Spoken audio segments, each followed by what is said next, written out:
कमर मटकाए जैसे चाल हो जंजाल। नाक पे गुस्सा आंख में नशा, देखे वाला बोले ऐ का तमाशा। घाघरा उड़े बाल लहराए, तेज झोंका में मंच हिल जाए। फ्रंट लाइन से छोरा बोले हाय ऐ लुलिया, तू तो बिजली समान आए। नाचे लुलिया डीजे पे होके धोखा का उतार, कमर मटकाए जैसे चाल हो जंजाल। भीड़ बोले रुक जा बहिना, तेरे डांस से हिल गइल महीना।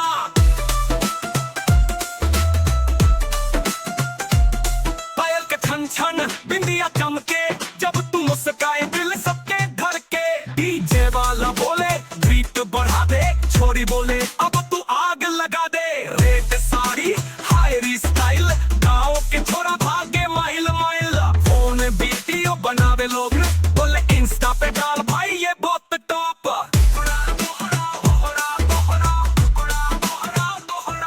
नाचे लुलिया डीजे पे होके धोखे बहुताल, कमर मटकाए जैसे चाल हो जंजाल। भीड़ बोले रुक जा बहिना, तेरे डांस से हिल गइल महीना। रिजवा भी सीना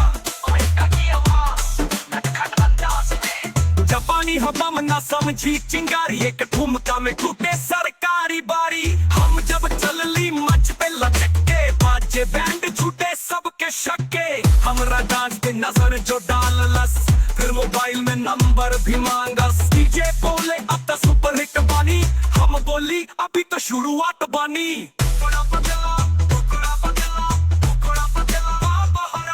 नाचे लुलिया डीजे पे होके धोखा बहुताल, स्टेज से सीधे हो जाई तू वायरल। घाघरा छुए झुमका बोले, छोरा सब लाइन में मोबाइल खोले। आउटफिट के साथ मस्ती, आउटफिट के साथ मस्ती।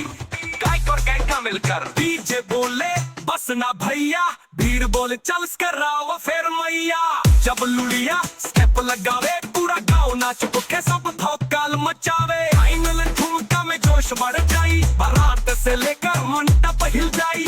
और फिर दल भी ठुक लाई रिपीटा।